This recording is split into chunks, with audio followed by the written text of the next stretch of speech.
10 quick tips to buying silver at the LCS.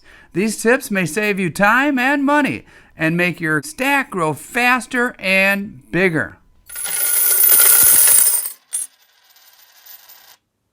T. Hello, silver fans. This is T, and you're in the place to be for silver education, acquisition, and entertainment. In today's episode, we lean in the direction of education in a way that helps us increase our acquisitions over the long haul. There are lots of new stackers out there, so hopefully this helps a few. Even if just a few of these small tips help you over the course of your stacking career, this could translate into big gains for you. And if you're a veteran stacker, a few of these tips may help you as well, but I'm really going to rely on you to add to the conversation by commenting. Hey, before we get to the action, now's the time in the video where I ask you to like and hit that subscribe button and comment. Your comment qualifies you for the big March GAW. I'm giving away both of these American Silver Eagles right here, a 1986 and a 2021. For complete details on the GAW, watch my March 1st ASE video. Alrighty, here we go.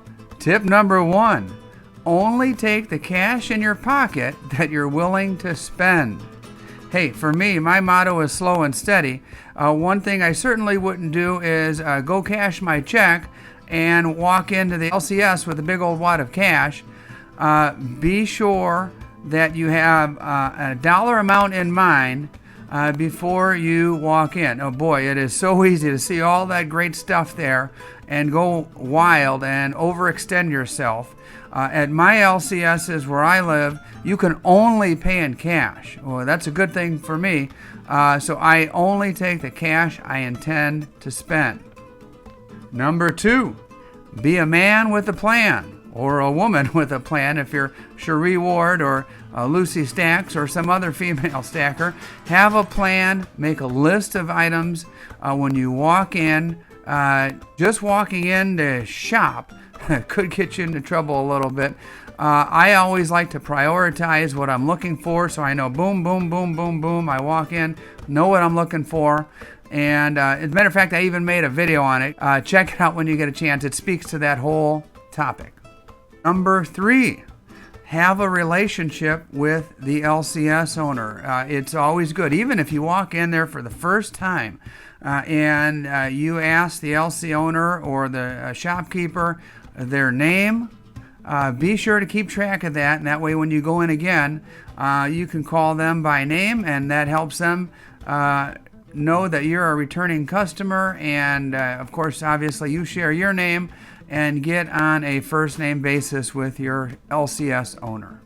Number 4, and this kind of speaks to that and goes hand in hand, go frequently to the LCS. Not only will you get to know your LCS owner a little bit better, but supply in your LCS will most likely change by the week, by the day, sometimes by the hour. There's always stuff coming and going.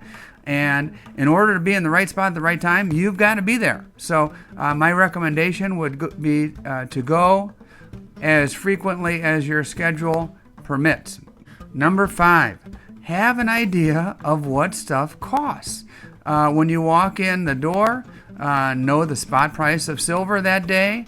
If you're shopping for a particular item, check eBay and get a kind of a rough idea. Now everything on eBay is going to be a little overpriced, but check the eBay sold items to know what that particular item's going for. You don't want to go in and then later on have buyer's remorse after you realize you could have got the same item for cheaper somewhere else. Number 6, educate yourself. So many of you who've been watching me for a while know that I love Libertons. I have had the experience of walking into an LCS or even a coin show, and me myself, just a home stacker, not a professional, I've realized that I actually knew a little bit more about a particular coin than the guy selling it. For example, these Libertons that I love so much, not all Libertons are created equal. The mintages vary greatly regarding the dates. And so they could range all the way from 67,000 to a couple of million.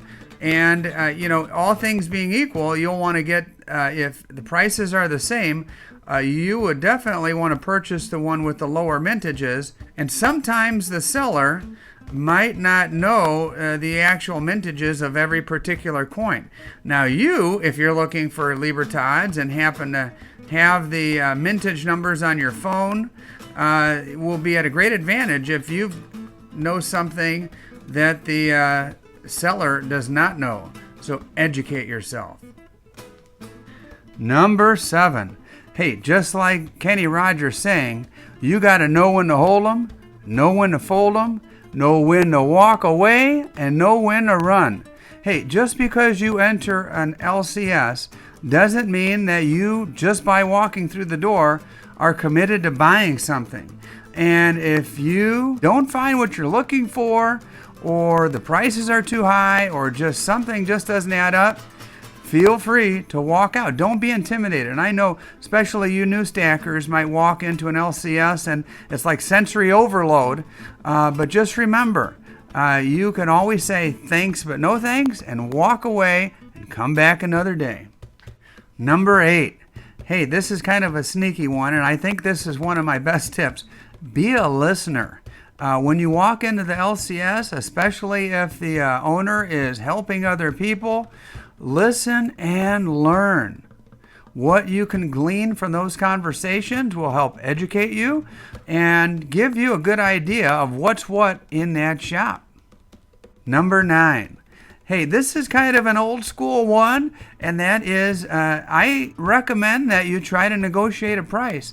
Ask if there's a little wiggle room, especially if you're interested in not just one single ASE, but if you're making a larger size purchase, gold coin, a bunch of silver, you can always ask, like, hey, is there any wiggle room on this?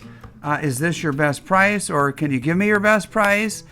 And that leaves it to the LCS owner to exercise his right to say yes or no, but you never know until you ask. Saving $5 here, or $3, or $8, or $10, again, over the course of an entire stacking career, that could really add up. Hey, number 10 is kind of old school as well. Those of us who are a certain age don't mind picking up the phone and making a phone call. It's kind of a lost art. But what I've noticed, especially in my area, the LCS owners are usually old guys. And believe me, they're not going to keep detailed inventory of every coin that they have in the shop online for you to just look at. So a lot of times you just need to call. Ask if they have what you're looking for. Give them a chance to dig it up if you are interested, and you tell them you'd like to see it. Some of these old timers got stuff buried away in boxes and the backs of safes and everything else. And it also allows you to compare prices. The other day, I was calling around town for American Silver Eagles, and the prices varied quite a bit. So those 3 reasons alone are a good reason to make a call. I also noticed over a course of my stacking career that, again, these are mom and pop shops in most cases, and sometimes even if Google tells you they're open, they're not open. So call first, might save you a trip. Okay, experienced stackers, you've heard my top 10. What did I miss? I know I missed something. So for the benefit of the new stackers out there, please comment, let me know what I missed. And I just want to tell you, I'm not one of those guys that'll tell you he knows everything. As a matter of fact, I'm always very leery of those kind of guys. So I'm not a know-it-all. I don't have all the answers. So if you can think of items that I didn't list in my top 10, please, by all means, this is what the community is for. Please help by adding suggestions or comments down below. Hey guys, I really appreciate you watching my video today, and I certainly encourage you to stick around for the end screen. It has a my little logo there, and if you click on that, that's a subscription button, and it also contains a link to more videos. Thanks again, guys. Have a great one.